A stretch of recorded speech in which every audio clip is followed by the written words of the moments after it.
This week's episode covers an indie game PR nightmare for a notorious e-commerce site, an international organization that just added an indie dev to the top of its executive team, and an interview with the director of a $100 million global esports fund.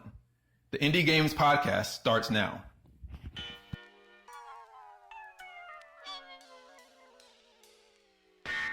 This episode of the Indie Games podcast is brought to you by the Esports Business Summit.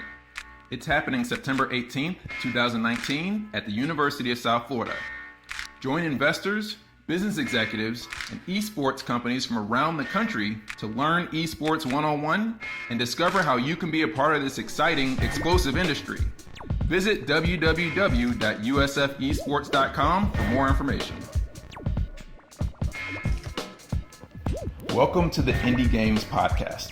I'm your host, Marcus Howard, the CEO of ProjectMQ. ProjectMQ is a multimedia search engine for the world's best independent video games.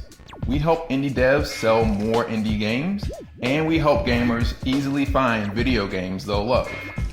My twin brother Malcolm is not on this first episode of the podcast, but he will be joining us in the future.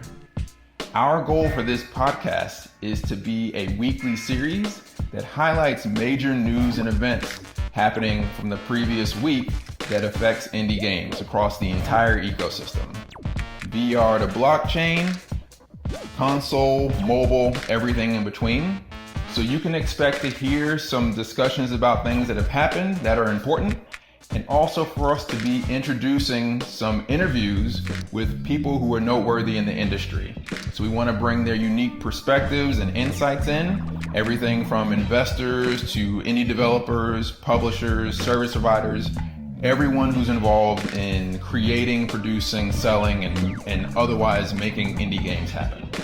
If you enjoyed this episode and want us to keep making more of them, please like, comment, and share this so that all the algorithm magics can do all the cool stuff. Thanks. So without dragging this on too much further, let's jump right into the first topic. E-commerce platform G2A is under fire again from indie devs, with ongoing accusations that they knowingly contribute to the gray market sales of indie games at the direct expense of indie devs. G2A works like eBay, and on eBay you can buy or sell equipment below the market rate of those objects. On G2A, gamers can buy or sell keys for games below the market rate of those games. Platforms like Steam allow game developers to generate a bulk volume of keys to their games so that the devs can use those keys however they please.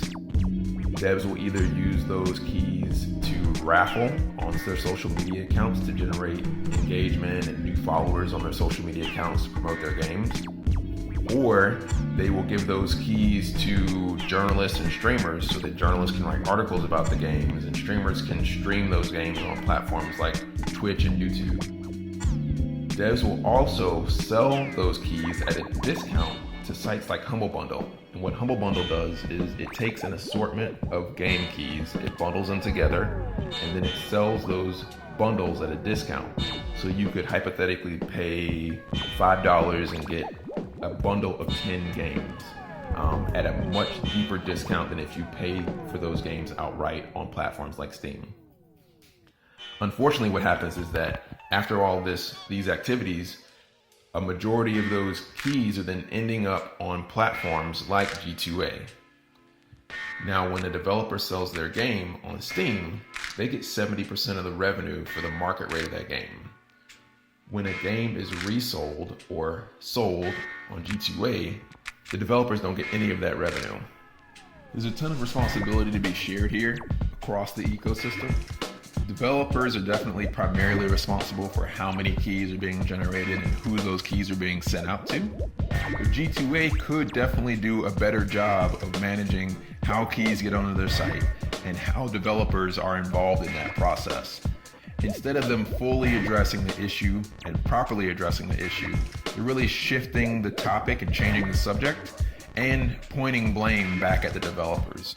And the developers have gotten fed up. They've recently put together over 5,000 signatures demanding that G2A stop selling all indie games on their site.